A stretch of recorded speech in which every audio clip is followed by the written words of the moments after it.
सुल्तान मुल्क शाह सल्जूकी तलवार तख्तावर तकदीर सुल्तान मलिक शाह सल्जूकी तारीख़ इस्लाम के इन अजीम हुक्मरानों में से था जिसके दौर में सल्तनत सिर्फ ज़मीनों तक महदूद नहीं थी बल्कि दिलों पर भी हुकूमत करती थी।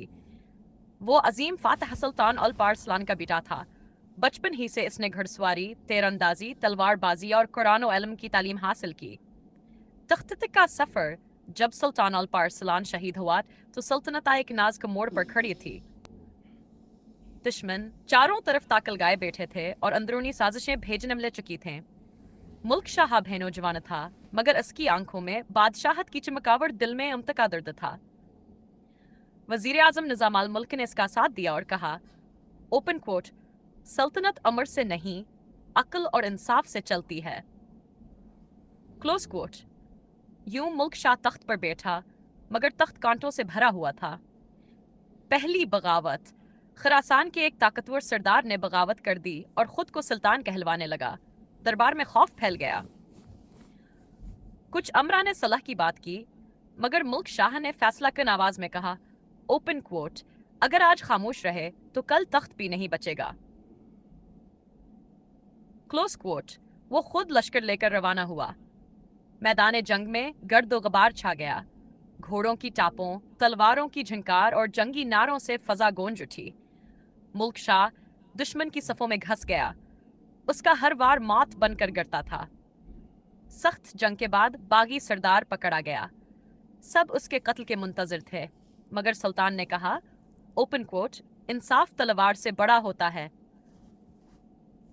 Close quote. उसे सजा दी गई मगर जुल्म नहीं किया गया।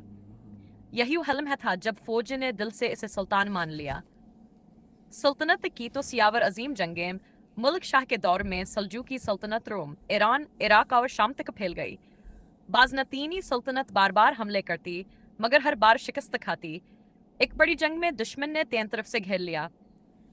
निजाम अल मलिक ने मशवरा दिया, ओपन कोट, रात के वक्त हमला करो, दुश्मन सो रहा होगा। Close quote. मुल्क शाह ने इसी हिकमत अमली पर अमल किया। रात के अंधेरे में तलवारें बिजली बनकर गिरें। दुश्मन को संभलने का मौका न हमला और सुबह तक मैदान सुल्तान के नाम हो चुका था। अलमा और इंसाफ का दौर सुल्तान मुल्क शाह सिर्फ जंगजू नहीं था। इसने निज़ामी हमदार से कायम किए जहां गरीबा और अमीर सबको तालीम मिलती। उलमा को इज़्ज़त दी, इंसाफ को आम किया और रशवत खत्म करने के सख्त अहकामात जारी किए।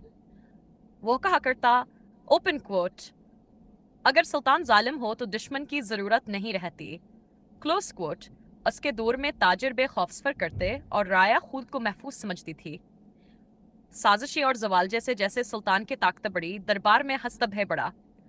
कुछ हमरा और दरबारियों ने निजाम अल मलिक के खिलाफ साजिशें शुरू कर दें। आखिरकार एक खफिया हमले में अजीम वजीर निजाम अल मलिक शहीद हो गया। यह खबर मुल्क शाह के लिए बिजली बनकर गिरी। वह अंदर से टूट गया। चंद ही महीनों बाद सुल्तान मुल्क शाह भी पुरअसरार हालात में दुनिया से रुखसत हो गया। इंजाम और सबक। मुल्क शाह की वफात के बाद सल्तनत कमजोर पड़ गई और वो इत्तेहाद टूट गया जो इसने अपनी अक्ल और तलवार से कायम किया था। मगर तारीख आज भी गवाह है। वो सुल्तान जो खुद मैदान जंग में लड़ता था, वो बादशाह जो इल्म को तलवार जितनी इज्जत देता था, वो हुक्मरान जो इंसाफ पर समझौता नहीं करता था। सबक। सल्तनत ताकत से बनती है मगर इंसाफ और अक्ल के बगैर जिंदा नहीं रहती।